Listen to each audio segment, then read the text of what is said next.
Somebody's written, Swami, I spoke only 35 sentences. Can I speak the rest tomorrow? You gave me a quota of 50. I spoke 35, so 15 is in my quota. Can I speak? Today is 40. Yesterday's quota is still going on. It's 6 to 6 it is in the evening. Can I use it for tomorrow? Where is the need for it? The whole idea is that you develop a sense of discrimination and understand that you don't need to speak those sentences. I only said yesterday, you don't be the initiator of the conversations.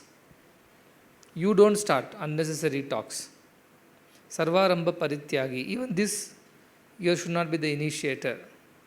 Begin here. I'm not the initiator of unnecessary conversations, whether at home or in office or in the ashram or even within myself. Simply keep thinking and talking something to yourself. For none of these, I should be the initiator.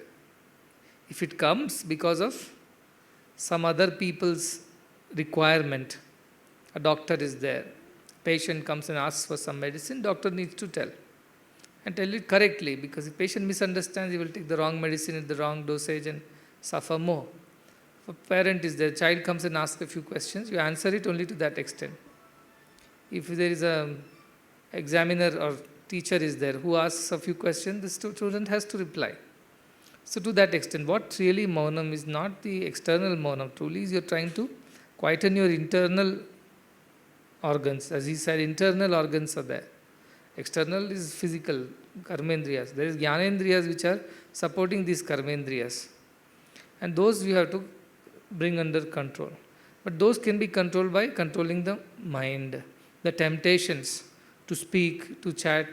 Somebody is walking, coming that way, oh, I want to speak. Not necessary. So you just avoid saying. So mind has to be controlled. Mind can be controlled by buddhi. Buddhi is the intelligence which discriminates. Is it necessary to speak? Is it not necessary to speak? So buddhi says it is not necessary. Therefore I shouldn't speak. Done. And then finally, as you quieten and quieten and quieten, as he said, silence is silence. You will be able to go more inwards. You will be able to enjoy your own silence on your own peace. After 2 more weeks of practice, you will think, how did I even speak so much? Ridiculous that I was such a chatterbox. Ridiculous that I thought so many things. It's so ridiculous that I used to so active in doing so many unwanted things. You will feel, you look at your own little past and you will feel for yourself, how could I eat like this? How could I sleep like that? How could I go on talking like this? Everything where you will see yourself from a new perspective. So it's not a quota, it is only to ensure that if something you have to come to a complete silence, a vehicle when you apply a brake, it won't come to a halt all of a sudden. It takes a while, you switch off the fan. It won't come to sudden stop. Slowly it will rotate and finally come to a standstill. Likewise your mind and your senses, they have been so active ever since you were born. And suddenly I am saying midway through your life or even later half of your life or even towards the end of your life, I am telling you that you should control them and bring them to a halt. Obviously, suddenly you cannot apply brakes and bring it to a halt. That's why I give you 1 week's time. That your mouth is so used to talking all the time. Eyes are so used to seeing all the time. Ears are so used to hearing all the time. Tongue is so used to tasting all the time. Hands are so used to touching all the time from since ever since you were born.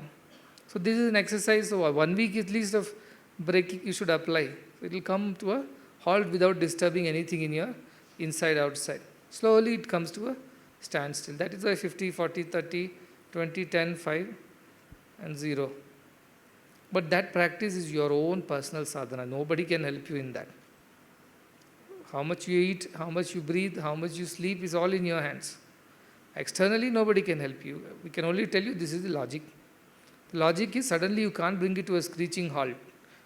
You will meet with an accident, there will be disturbance inside, outside. So slowly bring it to a stop. What is that slowness? Like this, reducing your number of sentences. It means what? You are consciously speaking. Most of our lives we are living unconsciously. As we are doing as it comes to us by the force of habits.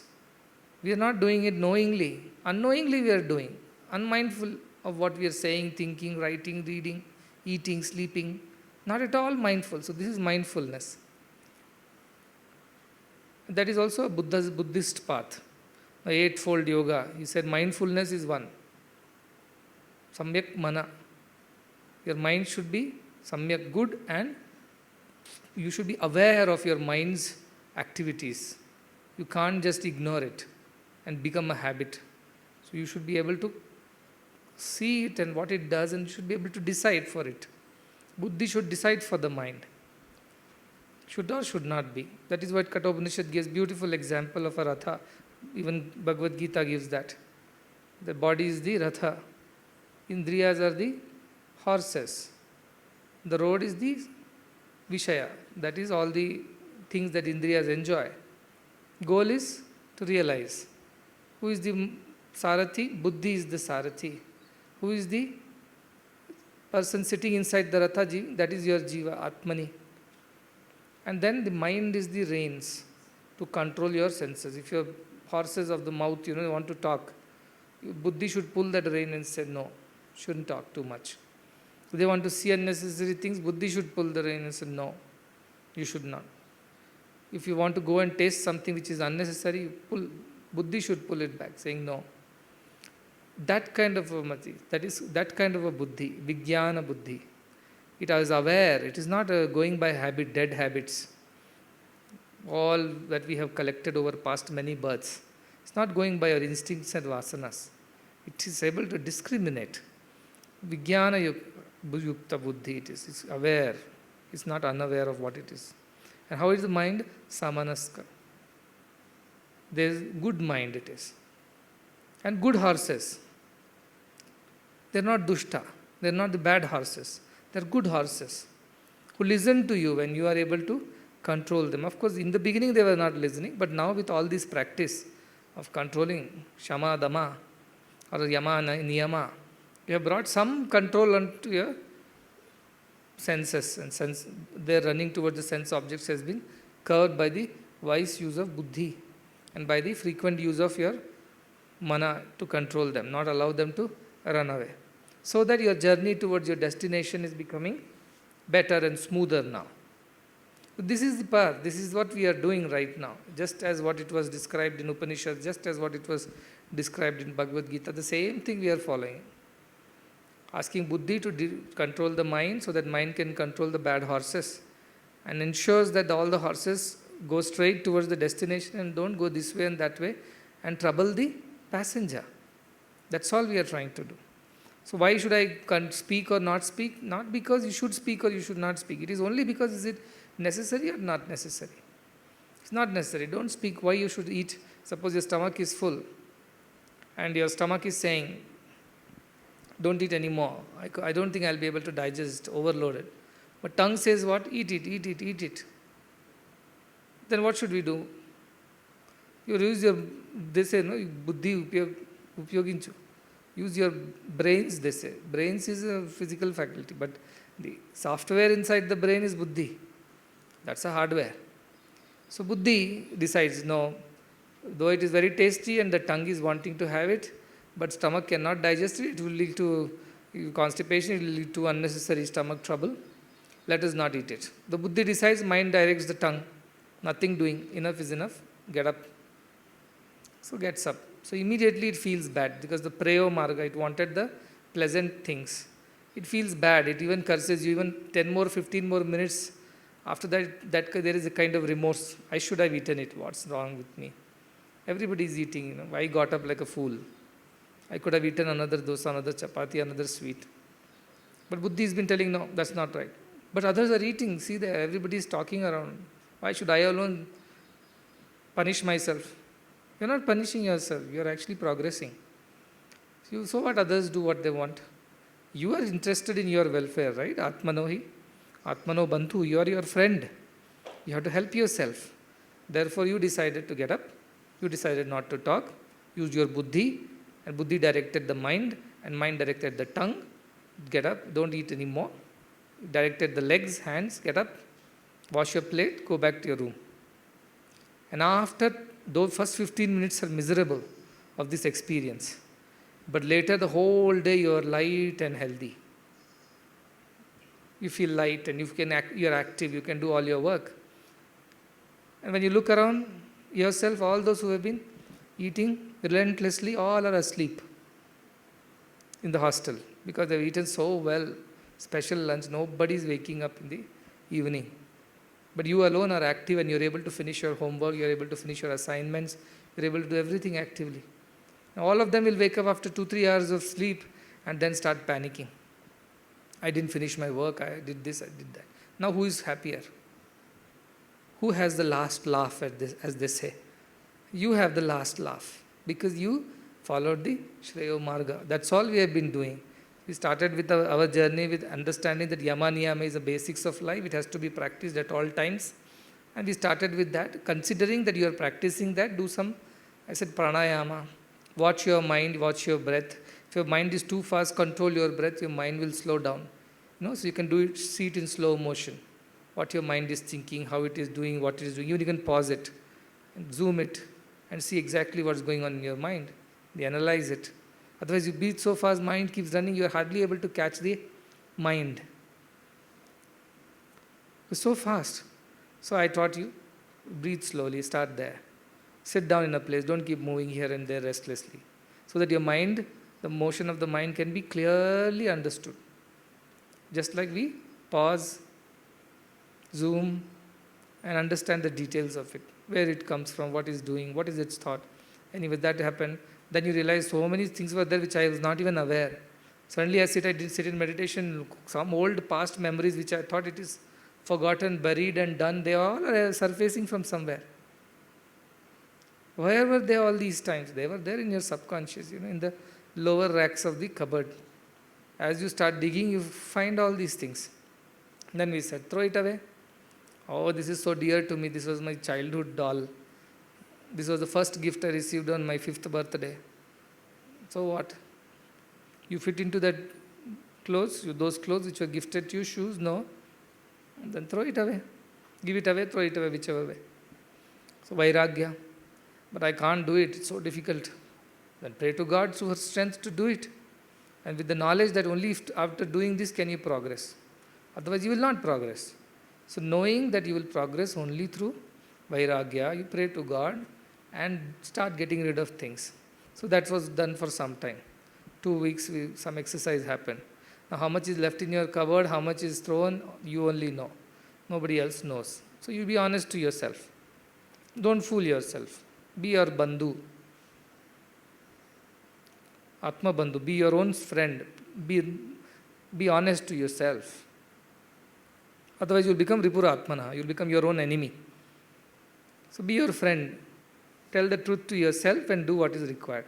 Then we came and told, okay, now we have got some control over our mind and our ideas. Let us now think, focus the mind. Pranayama is over, Pratyahara is over, Dharana has come. Dharana means holding one thought at a time for long periods of time. May not be for a whole night, but at least for long periods of time we are keeping only one thought in our mind. That is dharana. So now the thought was given. What was the thought? Aham Brahmasmi. You are God. And just that you don't misunderstand that you alone are God, we also told you, everyone also, everything also is God. So Sarvam Kalvidam Brahma, or Sarvam Brahma as you feel comfortable. Now you're keeping that thought and you're chanting Aham Brahmasmi, Sarvam Kalvidam Brahma, Aham Brahmasmi. It's going on. So you meet somebody, you don't want to talk because it disturbs your mananam. Unnecessary. I know that also is Brahman, but there's no necessity right now to go and talk to that Brahman right now. My Brahman within me, I must realize first. So once you realize that, you'll realize everything else they say. That is what Chandogya Upanishad said. Shvetaketu came back after 12 years of learning with head swollen with ego, thinking he knows more than his father Uddalaka. Because Uddalaka did not go for such big study time. So he came back and very arrogant. So looking at face, father understood. This fellow has not learnt anything. And so he asked him, have you learnt about Atman? Have you learnt about that, knowing which everything else will be known? He had no idea, he had no answer. That is when he taught him. That a clay is there and clay pots are there. What will you call it? You will call it a pot. I will call it clay. Mrittika. This is clay. And therefore, everything is you only. Everything is made of the same Brahman is what Father taught the Son. And Upanishad mentions that he couldn't understand. His head was so full with all the logic and all the ideas that he had come with. His head was so full, he didn't understand. 9 times Father had to explain. After 9 times, this Shvetaketu understood what my father is saying. Why? Because the head was full. If the head was empty, then he would have understood in the first time itself. It's full with all the ego of all the knowledge that he has of all the Vedas. So he couldn't understand anything what Father was saying. That's what happens to most of the people. They come to ashram, I tell so many good things, they don't understand anything. All that is fine, Swami. So when I am going to get my job? I go on repeating so much. So when is my daughter going to get married? Very nice, very nice. But when am I going to build the house? Nothing goes inside. Because they are not oriented. They have not done this basic sadhana to reach this stage of holding any pure positive thought. It will be scattered. So what happens? You are practiced now. There is a possibility for you to hold this one thought in your head for long periods of time. Anytime you get angry, tell yourself, Aham Brahmasmi. How can Brahman get angry? Sarvam Khalvidam Brahma. How can somebody harm me? How can I harm somebody? And you'll start learning to forgive. First beneficiary is you. You'll find peace. You'll find happiness. You'll find calmness. So you are getting better as a person with this practice. World becomes better or not, that is second. That is why when somebody asks how to help the world, Ramana Maharshi said, help yourself. Help yourself. The world will look after later. First you help yourself. That helping is what you are doing right now. Help yourself. Swayam Seva. Help yourself. So I hope you are helping yourself. Now these numbers 50-40 is not some Lakshman Rekha. But definitely within that is very good. Above that is not good. Some standard we should have, some way to check our progress, isn't it? Otherwise we won't know how far we are going. Therefore some milestones, some checks, some balances should control your... So idea is that to bring it to a still. What kind of speech? Unnecessary speech. Unnecessary speech, whether it's spoken, all 4 kinds of speech are there, they say. Vaikari is to speak with mouth. Madhyama is to speak in the mind. Pashyati is to think and visualize. And Paran is, there is no talk there. That is absolute silence. That you just know. That is only Brahman's language. So Brahman speaks in the language of Para. Buddhi speaks in the language of Pasyati. Mind speaks in the language of Madhyama. And mouth, Indriya speak in the language of Vaikari. I speak loudly, that is my body is active, but because body cannot speak unless mind is active, mind cannot do anything unless Buddhi is guiding it. So altogether 3 of these things are active in you. So as you speak physically, you are also mentally thinking about it. Also you are having some kind of visualization of that in your intelligence, in your Buddhi. When you see samosa, you say, let us say, what happened just now? A picture of samosa appeared in your mind's eye. That is Pashyanti, you saw samosa. Then what happened? Mind immediately smelt. There is no samosa here. But smell of samosa is coming from somewhere. The taste of samosa is now come onto your tongue. Last time you had that samosa was spicy, this was sweet. The heat, the touch of samosa is felt by your hand. Not physically, but mentally you are feeling all this. Hot samosa. Your tongue has got burnt also by putting hot aloo in your mouth, in that greed of eating fast. So your nose can smell, your eyes can see. Isn't it? Your tongue can touch and taste, your hands can feel it. And you can even hear your burp after eating one samosa. All this mind is doing. Physically there is no samosa. That's what it does in the dreams. Mahiman Anubhavati. It experiences great power in the dream, says Prashna Upanishad. Mahimanam Anubhavati. What is Mahimanam? Everything. Shrutam cha, ashrutam cha, drishyam cha, adrishyam cha, anubhavam cha, ananubhavam cha. Everything it experiences. What you have actually experienced and not experienced also, but it remained as a thought. You thought of samosa. Now in dream you will be eating samosa. Because you have put that thought inside your head. So Madhyama also is a talk. Talk to yourself. So you have to avoid mind's talk also. Physically you shut your mouth, put a tape, doesn't work. There's somebody was joking in Varanasi, somebody came from another city, from Calcutta or somewhere. Calcutta, people all the time talk. One thing that Calcutta people do is talk. All the time. Except when they have a rasgulla in their mouth, I think. All the time they're talking. So this man came to Varanasi. In Calcutta, you go, somebody touches you, you see, there'll be a big fight on the road. Big loud fight will start. But this fellow came to Varanasi and saw the streets are so narrow, crowded, and everybody is hitting against everybody else. No? Because people are walking, and people are walking this way, that way, there is no traffic, there is nothing, and those small lanes, temples. This man was disgusted. So many people are there everywhere.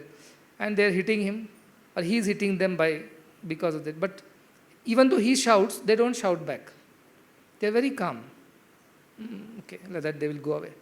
Rickshaws are coming, cows are coming, people are coming. He's getting frustrated. But nobody is saying a word. So finally he reaches his guru and says that, this is a strange experience. Looks like the Varanasi is truly a divine place. Because in Calcutta, if this had happened, there would have been murders by now. But here nobody is talking. Looks like they all have really, become great devotees and attained that wisdom. He said, no, don't go too far. They all eat pan. Who wants to lose the taste of pan and talk to you? So they are busy eating their pan.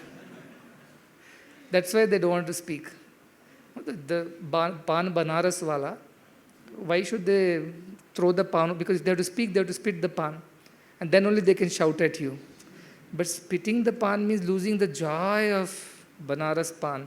Who wants to argue with you because I'm enjoying my pan? Go. It's all right. You hit me, I hit you, doesn't matter. Go, because I don't want to spit my pan. I'm enjoying it.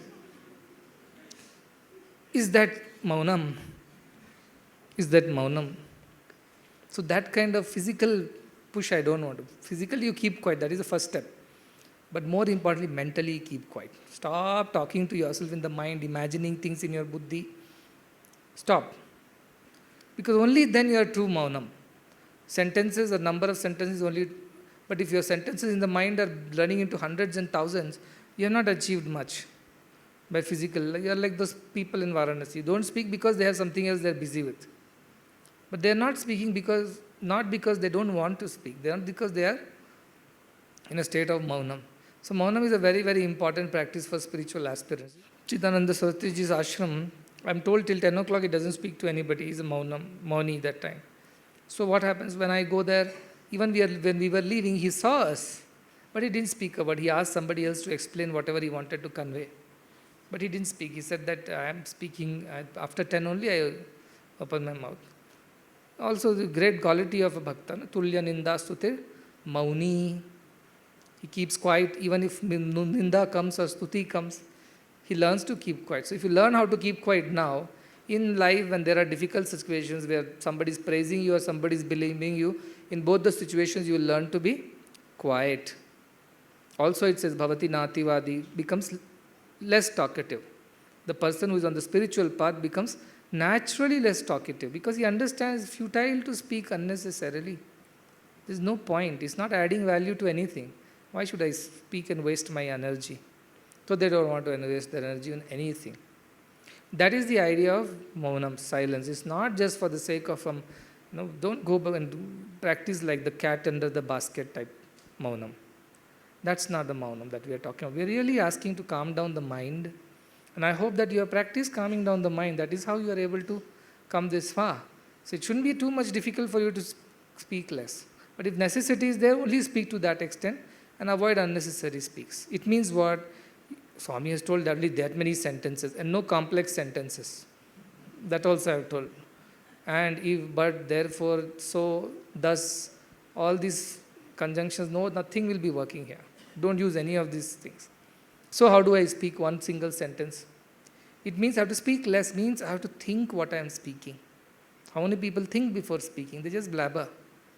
And then think after speaking and suffer. While they speak, the other suffers. After they finish speaking, they suffer. Now what it is doing, it is helping you to choose your words carefully. It means if that person is there, I have to give instruction. I'll sit down and think what sentences I must speak so that I don't cross my quota. At the same time, I finish my duty. Let me think how many words should I use, what. So in that, what happens, unnecessary you will not speak. You will not get into unnecessary. You will just speak those two important sentences which will convey the meaning, and you are done. Otherwise, you would have spoken for 15 minutes, and starting with one topic, it would have gone to another, another. 15 minutes later, the actual topic you have not even spoken, you will realize. You have spoken about everything else under the sun. It means what? By force of habit, you are doing things, not mindful. Samyak mana is not there. Samyak buddhi is not there. Simply you are chattering away. So that control on your tongue will help you a lot. Jivagre vasute Lakshmi. Jivagre mitra bandhava. Jivagre sarvam prapti. Jivagre maranam dhruvam. On tongue resides the Lakshmi. On tongue reside all the friends. On tongue all the things can be obtained through the tongue. And even death comes to one because of their own tongue, they say. So you are learning the first lesson in spirituality. How to control your tongue through by control of mind. So if you don't speak in physically, it's okay. Mentally also you should learn not to speak. So what should I mentally I should do? Aham Brahmasmi, Sarvam Brahma. These two sentences are exempted from the count. That you speak million times also is exempted. That you keep telling yourself. So Aham Brahmasmi, Sarvam Brahma. Walking, talking, moving around. Aham Brahmasmi, Sarvam Brahma. Aham Brahmasmi, Sarvam Brahma. Like this. Like the pan, Banaras pan. That should go on in yours. And the joy of speaking that to yourself is so good. Why should you speak to anybody else? So this is your secret of how to keep your mouth shut, mind also shut.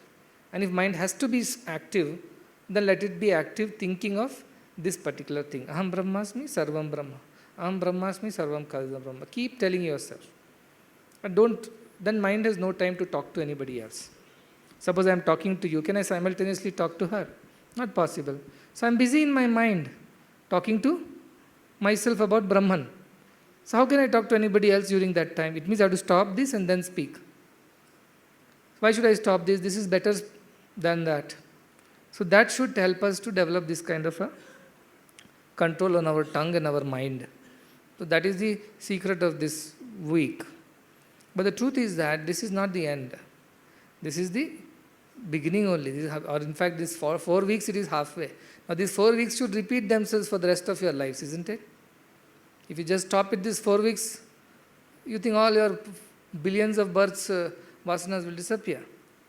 So you have to keep repeating it to yourself another time. Now, why am I doing that? There was a very interesting thing happened this morning. I was sitting, so I was reading one book of Ramana Maharshi they have given me. Somebody has gifted, it was lying in the cupboard. I never read it. As the other day Vivekananda said, no, those books you deserve only you read. A fool can collect as many books, but he reads only what he deserves.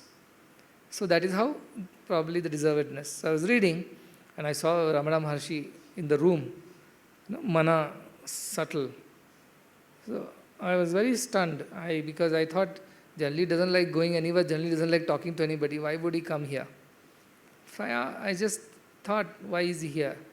And he said, it's very good. Mentally speaking, not physically. It's all conversations. It's very good. What is very good? This Brahma Jnana is good. What is being taught here right now and learned by people is very good. This is his liking. See, so many projects, hospitals, schools we built, he never came and said it's very good. First time he's coming and telling this is very good. So I said, good that you think like that, this is good. We are happy to hear that. He said, what shall we do with this? I asked, what shall we do further? He said, take it, throw it, spread it, scatter it everywhere. This is what he said. Spread it, distribute it, scatter it. These are the 3 words in whatever the mind's language that I understood. Spread it, distribute it, scatter it like seeds. That's all he said and disappeared. So what am I doing right now? This is a seed bed. In Premadeep, in these sessions, we are preparing the future. You are the seeds. You will be scattered everywhere around the world. When I decide to stop speaking, you will have to speak.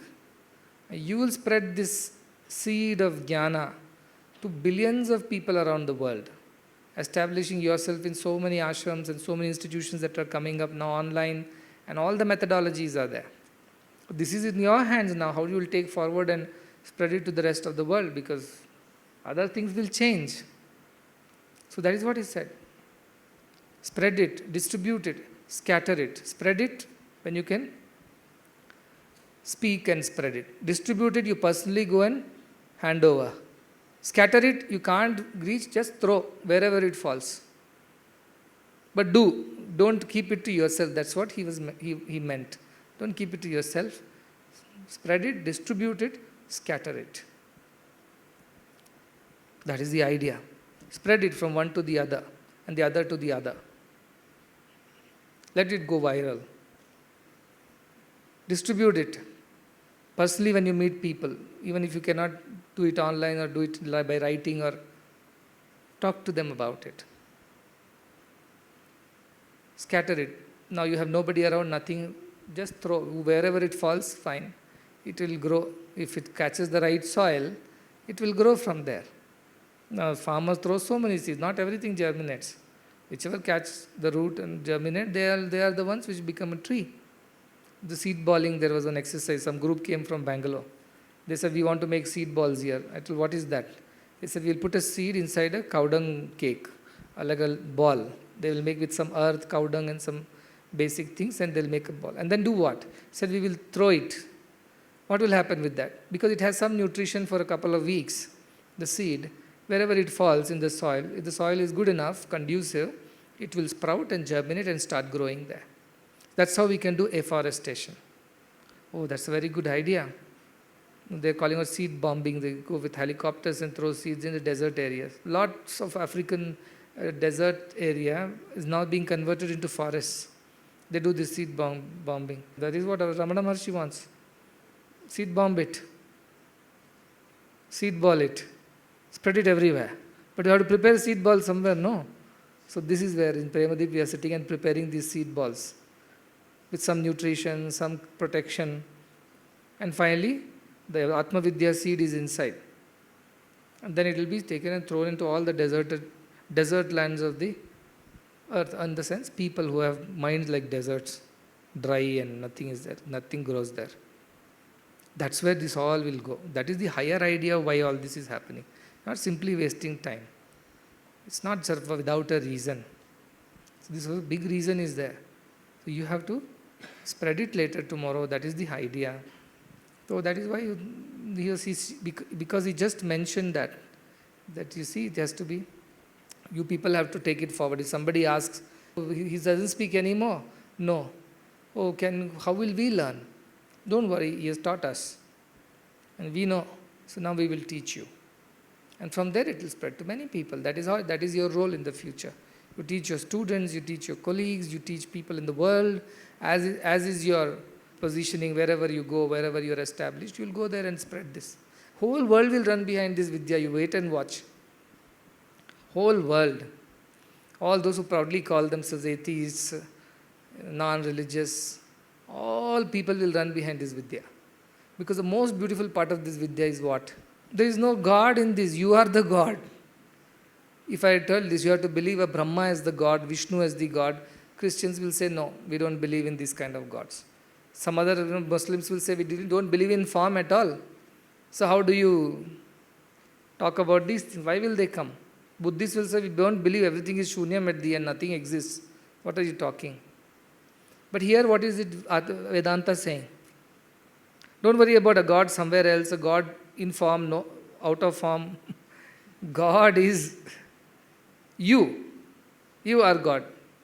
So first it will sound a little shocking to many. But slowly they will digest this thought. Is it possible? Yes, it's possible. How do I realize it?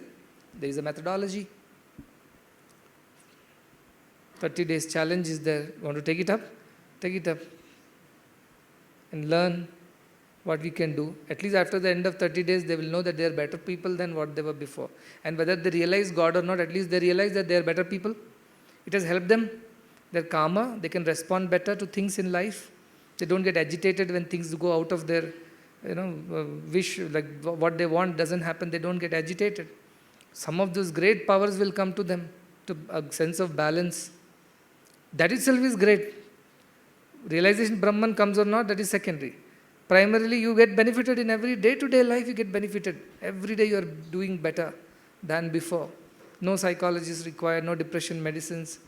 65% of the US takes depression medicines. Can you believe that? They take medicines for depression. 65% of the US. So I told no medication, meditation. Use meditation to grow.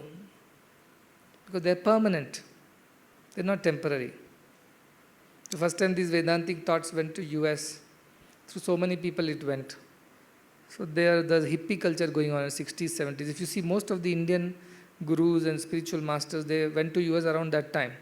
60s, 70s, whether it's ISKCON, whether it's the Hare Krishna mission, whether it's, I don't want to name also, but there are plenty of them who went there and started their own missions there. All were during that time of 60, 70. Why? Because the US youth were so disillusioned. They felt they don't know what's the purpose of life. They were protesting, they were fighting against this Korean war, they were fighting against Vietnamese war, all kinds of things they were fighting against, because the US was poking nose everywhere. And these young people stood up and they said, this is tragedy. We don't want to lead the same life as what our fathers and grandfathers have lived. They wanted liberty, freedom. These were the watchwords. But they didn't know where to find it. So they took to medication, deep wine. All the time they're all stoned and lying in one corner, thinking they're having some terrific experiences. That's what they came to. But when our Vedantins, when our people, whether Dvaita Bhakti or Vishishta Dvaita or Advaita, went to US, and they showed them there is another way. What you are trying is all temporary. This is not what it is. When Bhakti, Srila Prabhupada from the ISKCON, he took the Bhakti, Krishna Bhakti movement to US. He went alone with one suitcase, not even a suitcase, one petty. In that 2 pairs of his clothes, one Japmala, one Bhagavad Gita book and little money. He went to US because his guru told him to go. It's very inspiring story, very inspiring. His story, you should read, because Vivekananda was 100 years before. This is only 50 years, 30 years. What a beautiful story, how he went with one Krishna Bhakti and Guru Bhakti in his mind. My guru told, go and spread Krishna Bhakti to the world. Hare Krishna, Hare Krishna. That's all. Krishna Krishna, Hare Hare, Hare Rama, Rama Rama. This is all he taught to those hippies. He couldn't have taught Bhagavad Gita, isn't it, first day? Could he have taught Bhagavad Gita to them? They were singing some silly songs. He told, let me teach you a song. He caught hold of 10, 12 hippies. He had no place to live or nothing. He also roamed around with hippies for so long. And taught them, let's sing Krishna's name instead of singing all these wasteful songs of protests and songs of revolts. Let us sing a song of Krishna. Now, all these movements you see, all these Beatles and all, everything became famous during that time because these hippies were the reason for their fame. Blues, jazz, Tigrit tells me all about all these things. They all became popular. He himself was a hippie, this Tigrit. That's why he thought these hippie, this young culture, the break-free culture, wants some idols to worship. So he created the altar called Hard Rock Cafe. And who are the gods of that? Beatles. And he brought them all. All these singers, rock, jazz, pop, blues, everybody brought and made them all play, sing in Hard Rock Cafe, and all these young people got attracted. But what did our man do, Srila Prabhupada? He said, forget blues, jazz. I will teach you something which is more enchanting than all those. Come, let us sing the name of Krishna. Kalo nastyeva nastyeva nastyeva gatir anyatha harir nama kevalam. God's name alone is the savior in this Kali Yuga. Nothing else is. Let me teach you. And he just taught them 2 lines. Let us sing Hare Krishna, and they sang behind him. And they felt some joy in it. Because so sweet. Pibare Ramarasam. So happy. They started enjoying it, these hippies, and dancing to it, and making their own tunes and making their own things. And slowly all of them became followers of Prabhupada. One man, that too he was I think maybe already in 70s or something, his age-wise.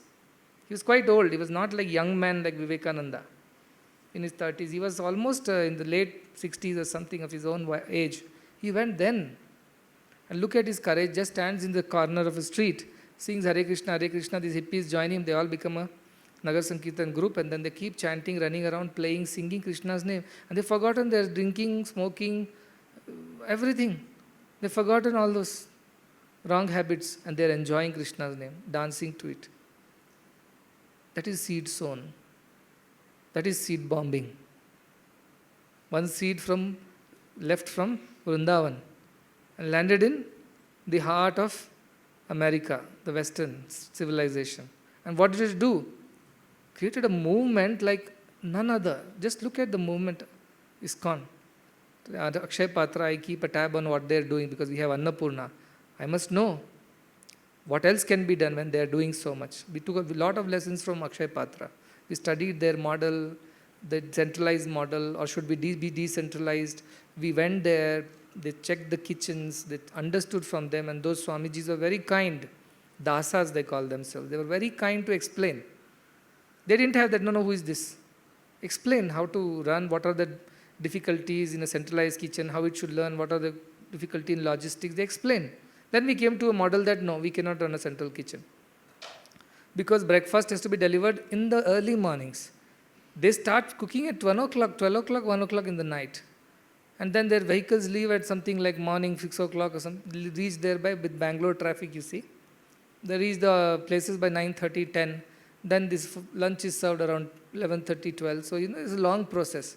So we learned this is not possible. We'll have to cook everywhere, wherever we should find cooks and teach them to cook there itself. And this Hare Krishna's Akshay Patra was Prabhupada's idea. He saw people hungry dying, Bengal. And he said, how can people die like this without food? Let us give. Started with a few people. Today is a huge movement. It's like one of the world's largest movements in terms of feeding the people, especially school-going children. See, spirituality can lead to so many things. One seed can lead to so many trees. So beautifully he has taught that. And what he did, all these disoriented, disillusioned, disbanded people of the hippie times, converted all of them into Krishna devotees. Staunch devotees of Krishna, not ordinary. Why? Because they tasted something which they had never tasted before. No amount of physical pleasures or medications could come anywhere near the Krishna's name. It was so beautiful. One small name of Krishna doesn't cost you anything. Change the fate of millions of people. Millions in America. And then it spread to everywhere. Now they're in almost every country, building temples, doing seva and sadhana, and so many young people are part of this mission. I have met some of them before in the temple here in ISKCON in Bangalore, Rajaji Nagar. So beautiful. They're so dedicated, so keen on this, their spiritual growth, Of course, their way is Kaivalya, which comes with Krishna's Anugraha. You have to sing Krishna's name, worship him, Sarvam Krishnamayam, read Bhagavad Gita, Bhagavatam. That is their methodology. Whichever method, ultimately Jnana is the destination. You take Bhakti Marga, Karma Marga. But they are very clear, Krishna is in all. Why should they feed everybody? Because he is in all. He is the one, Aham Vaishwa Naro Bhutva, himself has said in the Bhagavad Gita. So we have to feed. Practical spirituality. So that is seeds sown. Krishna says, Bijam Sarva Bhutanam, I am the seed of all the beings, because everybody is grown from me. I am Bija. That is what you are. You will be this Jnana Bija, Atma Bija that you are carrying, will go and grow into huge movements, transformation movements, especially in these times when people are really getting disoriented and disillusioned. They don't know what is real in life because whatever they earned is all collapsing in front of their eyes. So they need to know what is truth. And that truth is what is we are here to tell. But unless you understand the truth, it's like blind leading the blind. Andhainaiva niyamana yathandaha. So what is the use? Nobody will reach anywhere. So your job is to open your eyes. Not the two eyes, charma chakshus, chakshuscha chakshuhu. The eye of the eye you have to open. Shotrasya shotram, ear of the ear you have to open. Manaso manoya, the mind of the mind you have to open. Pranasya prana, the ultimate life breath of life breath you should realize. When you do that, what happens? Amrito Bhavati says, Kenopanishad. Pretya Asman Lokat Amrito Bhavati. Who? Atimuchya Dhira. Who has freed himself from all the bondages. How? By realizing there is an eye behind this eye. There is a mind behind this mind. There is a ear behind this ear. There is all faculties behind this faculty. Pranasya prana. He'll realize that. Means there is a Atman. There is a divinity in me which is the source of it all. And therefore, the one who realizes that becomes free. What happens to him? Atimuchya dhira, parimuchya. Get rid of all attachments in the world. Nothing can bind such a person. I'm so impressed with this Swachhanda Charina word. It keeps coming back to me so many times. Antar vikalpa shunyasya. No thoughts inside. Absolutely clean, pure. Bahi Swachhanda Charina. Roams around like a king outside. King of what? Vairagya Samrajya. King of kings is. Roams around without any fear. No attachments. Nothing can bind him. He's a wind. And does what? Spreads this fearlessness everywhere. As his nature is, he'll teach others also how to live this nature. Somebody looks at him and says, how are you like this? Always happy, ever free. Nothing bothers you. Never saw you worried. Never saw you tensed. How is it possible? With so many tensions in the world. People will ask you. That time you should tell, there is a secret to all this. I have learnt it. And I will teach you. Provided you have this Shraddha. Then I have given you a very practical 30 days program just for them to learn whether they are improving or not. Then they will get motivated. Once you taste that, never you can taste again. This is Ramakrishna used to say, a peacock used to come, I used to feed it opium in the milk. So peacock will come every day at the same time. No clock, no watch, no alarms. But the temptation to taste that opium in the milk will come every day to Ramakrishna. She was joking when the one devotee came and that fellow was very argumentative and spoke something. Ramakrishna just blessed him. He went away. Next day, on his own, he came at the same time. So everybody was shocked. This fellow will come, he never thought. He spoke so much ill. He said, no, I have fed him the opium in the milk. That is why he is coming again. He'll keep coming again and again. What is that opium? What is that intoxication that he has got? God intoxication. And that God intoxication is making that person come again and again and again to the Guru. He is restless at home. I must see Ramakrishna. Because I have to experience that. That is what he is telling all the time. Once you taste that, everything is insipid. Tasteless. Because taste of that, Karjura, Falamadi, Falamulukanna, what is all that sweeter than sweeters? They should know this. Ramadasa's bhajan is there. Yanto ruchira. Sri Nama, O Nama, Ni Nama, Yanto ruchira. Iksharasamukhanna, Draksharasamukhanna, Karjura, Palamadikhanna, Yanto ruchira. Why will he sing Yanto ruchi unless he has tasted that Ramanama? Why will this Ramadasa leave his Tahsildar business and go and build a temple and enjoy this bhakti? He experienced something which nobody has experienced. That is this Atmanubhava. Once you experience that, I can give it to you in guarantee writing. You would not like to come down for something silly as this. But you have to really experience that, not intellectually. You have to really experience that.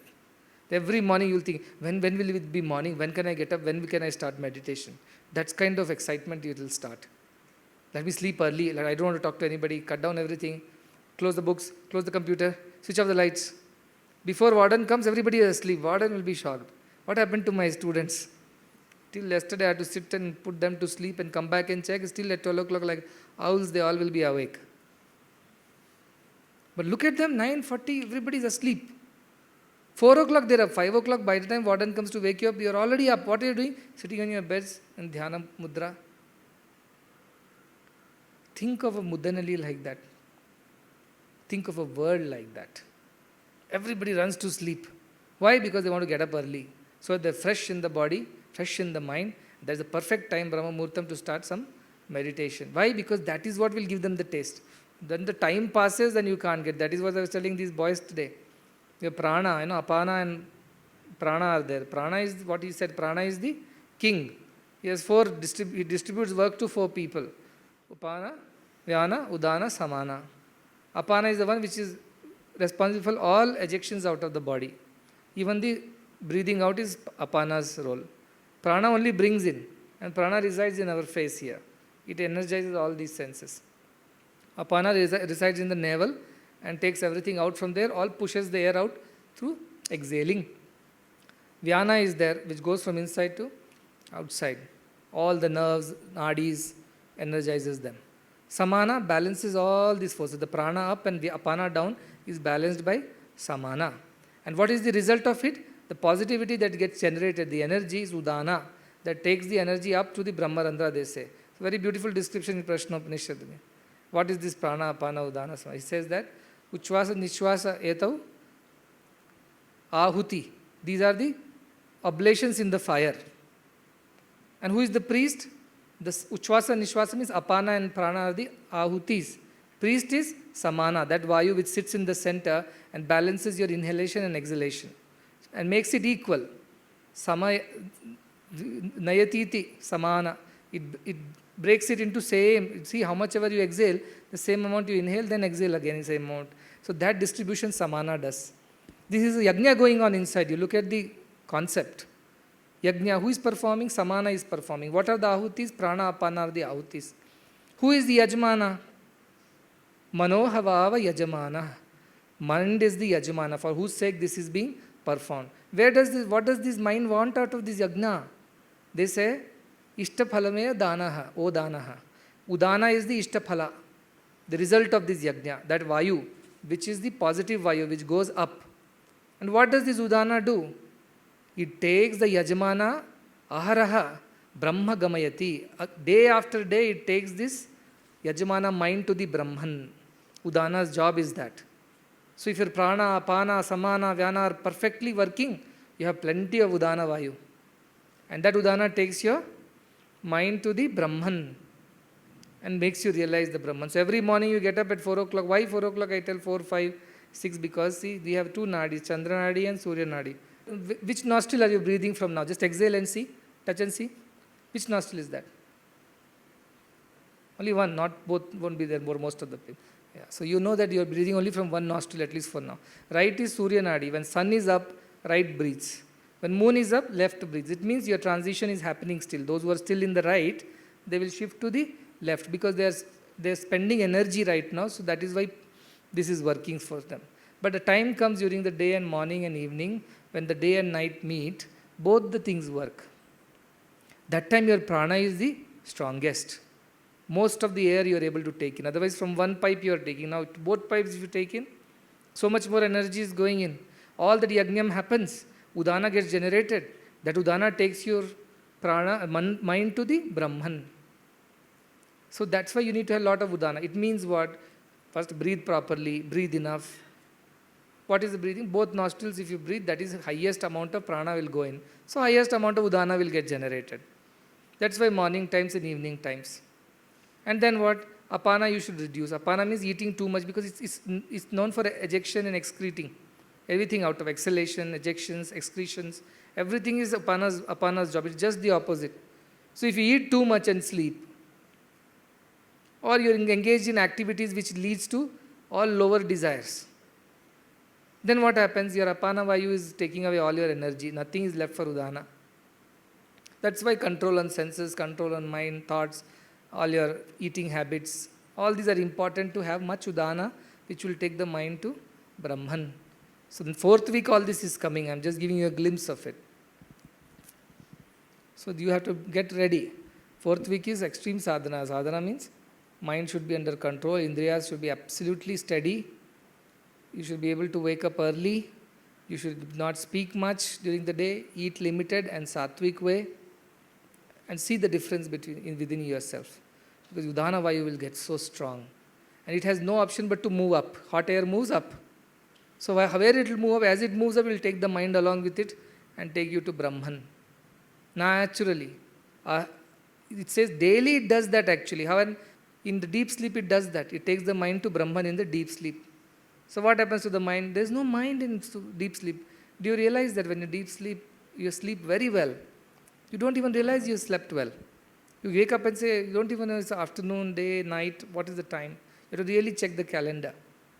What happened in that time? Your mind went to Brahman. And when it goes to Brahman, what happens? Again Upanishad. Tejasa abhibhuto. In Swapnas, what happens? Mahimanam anubhavati. It sees all things which it need not see also. Mahiman, it becomes so powerful, it can create worlds of its own, people, places, things of its own. But in deep sleep, what happens? Tejasa abhibhuto. Sa yada tejasa abhibhuto. It becomes overwhelmed by the Brahman, tejas of Brahman. Mind forgets itself. Like when you see some terrific scene, you forget everything. You're stunned. You're stupefied. Like that, mind gets stupefied in front of the Atman stages. Then what happens? Na swapna pashyati. It doesn't see dreams then. And what happens? Tishtati sukham. It remains peaceful in the body. Sharira tishtate sukham. That mind becomes peaceful. That is in deep sleep. But deep sleep is you're not aware that you actually experience Brahma Samadhi. It's like it came and went, you didn't even know. So that kind of deep sleep is. So every day this Udana takes you to Brahman in your deep sleep stage. But daily as you live, as you're awake, can you go in awakened state also to Brahman is the question you have to ask. That is possible with this, with these practices. Purity, control of senses, listening to Shastras and believing in those words of Shastras, then practicing it by your own daily efforts. So begin somewhere there. So beautifully Shankaracharya, no? Guru Charanambuja, Nirbhara Bhakta, Samsarat, Achirat Bhava Mukta, immediately becomes free. If he listens to the Guru, depends on Guru, listens to the Guru, believes in Guru, Samsarat Achirat Mukta, immediately gets freed. And then what he has to do? Sendriya Manasa Niyama Deyam. His Indriya and mind should be in Niyama. Niyama means in discipline, control. Sendriya Manasa Niyama Deyam. Then what happens? What does he see? Drishyasi Nija. He sees his own self. Where? Hridayas. He sees in his own heart his own self. When Indriya and mind come under control. By how? By listening to the Guru and following what Guru says. His Indriyas and mind come into this. Drishyasi, in his own heart, Hridayastha Devam. What is the Deva? He is living in the heart. Nija Hridayastham Devam. In his own heart, not in the neighbor's heart. In his own heart he realizes. When he controls his mind and senses, his pranavayu is not wasted in apana, but it is rather converted into a lot of udana. He is energized all the time, and he practices some of these basic disciplines, yama, niyama. So he realizes God. See, it's for everybody to realize God. That is the beauty of Vedanta. You're Christian, Muslim, Hindu, whoever you are. You're atheist also, is chalta hai. Why? Because we are not saying you have to believe in somebody is God. Or someone is God. You are God. You are that divine principle. How elevating. You may say, I am God. Yes, you are God. So can I realize that? Yes, of course you can realize that. What should I do? This is what you have to do. So unless you have walked this path, how can you guide others? So your path is this. Whoever you are a teacher, you are a student, you are a staff, you are a woman, man, grahastha, tyagajivi, sannyasi, brahmachari, does not matter. Anybody is entitled to this realization. Probably they put some effort.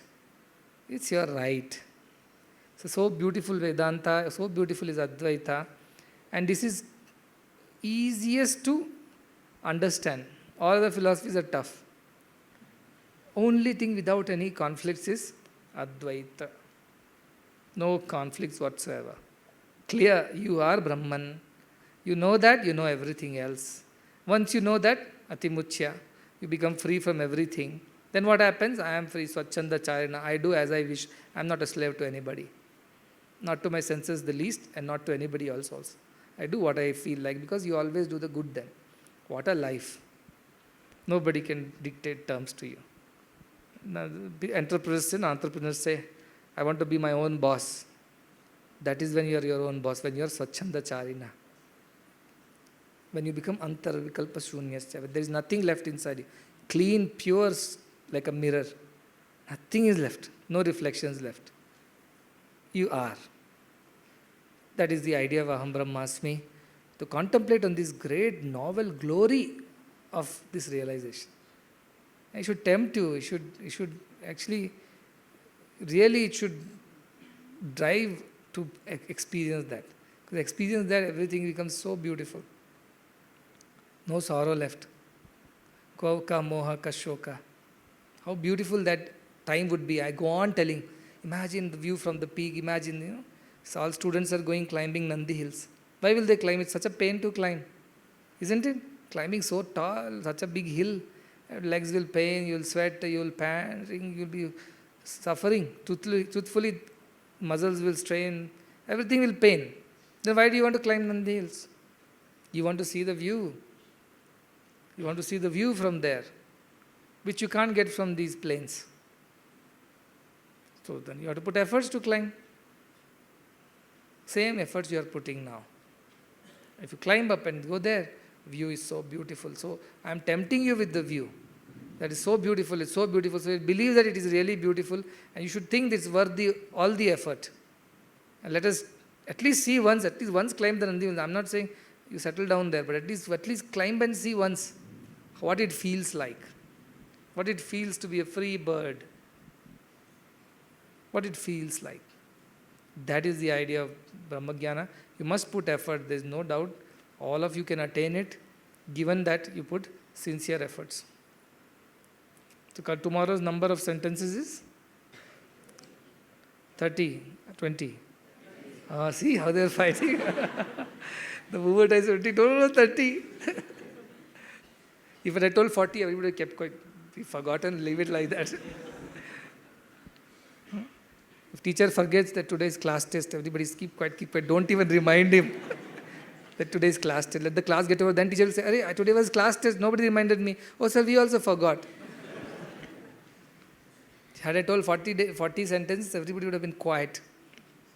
20, I said, no, 30. It means how tempted you are to speak. That is what I am checking.